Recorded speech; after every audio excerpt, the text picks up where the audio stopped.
हाय, good evening. माझा आवाज clear येतोय की नाही मला माहित नाही. कारण की जरा आज माझी लूक चुकी जाईल. मला एवढंच सांगायचंय की कुठलीही गोष्ट घ्याल ना आपण, जर आपल्याला काही करायचं असेल, तर चांगली घ्या ब्रँडेड.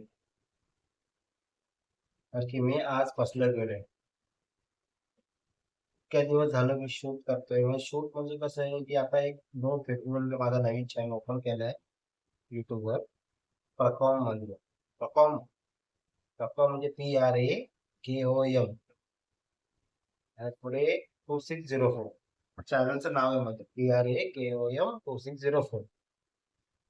तर इतक्या दिवसापासून माझ्याकडे ट्रायपॉड नव्हता, माईक नव्हता. तर मी विचार केला एक ट्रायपॉड आणि माईक घेऊन. का तर आपली व्हिडिओला क्लिअरिटी आहे. आज काय झालं, पैसे तर घेतले लोकांकडून वस्तू घ्यायला. गेलो पण घ्यायला, घेऊन पण आलो. हा ट्रायपॉड आहे, सेल्फी स्टिक. हा चांगला आहे, एक नंबर आहे. माझ्यासारखा गरीब असेल ना, त्याला हा ट्रायपॉड एक नंबर म्हणजे एक नंबर आहे. आणि मी आपलं शूट करतो त्याच ट्रायपॉडला लावून शूट करतो. पण एक चुकी झाली माझ्याकडे, माईक खराब निघाला. आता त्याच्यात चुकी काय झाली, तिकडे चेक नाही केला माईक. आता तो माईक असा झालाय की कनेक्ट करतोय मोबाईलला, वायरलेस माईक आहे. त्याला मी कनेक्ट करतोय मोबाईलला, कनेक्ट होतो.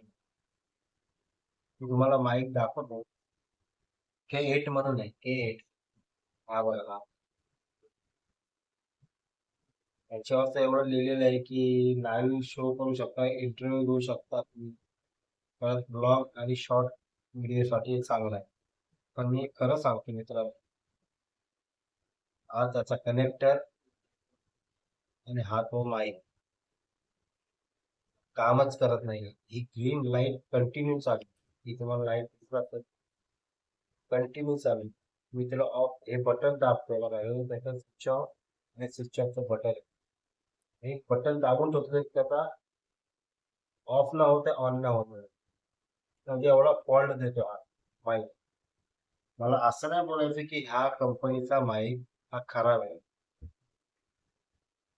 पण एखादा माझ्यासारखा गरीब माणूस तो उधार घेऊन जर माईक आणत असेल, तर कंपनीवाल्यांना कळायला पाहिजे, पैसे घेतो आपण तर चांगला स्टॉक द्यावा कस्टमर. आज हा माल मी घेऊन आलो, घरी आलो कळालं की चालत नाही. एवढं दुखत होतं ना, मी रिक्षा करून स्टेशनला पण गेलो. स्टेशनला विचार केला तर जाऊन काय करणार. कारण की माझ्या इथून स्टेशनवरून जिथून मी ही वस्तू घेतली माईक, हे घेतले मनीष मार्केटमधून. त्या मनीष मार्केटला जायला माझ्या घरापासून 1 तास लागतो. आता जाणार संध्याकाळचे 4 वाजून गेले. जाणार येताना गर्दी भेटणार. तर तो दुकानदार घेतो की नाही नाही घेत. पहिलेच तो दुकानदार बोललेला की ही वस्तू घेताना आम्ही काय गॅरंटी देत नाही, काय नाही. त्याची चुकी आपली झाली की आपण चेक नाही केला. माझं एवढंच म्हणणं आहे मित्रांनो, व्हिडिओ करताना आपण करतो काही काही काही वस्तू घ्यायला जातो का तर आपल्याला ब्लॉग करायचा आहे, आपलं स्वतःच करिअर करायचं आहे. पण कुठलीही वस्तू घेताना विचार करून घ्या आणि चांगली घ्या ना, ब्रँडेड. हेच सांगायचं होतं आज या व्हिडिओतून. धन्यवाद.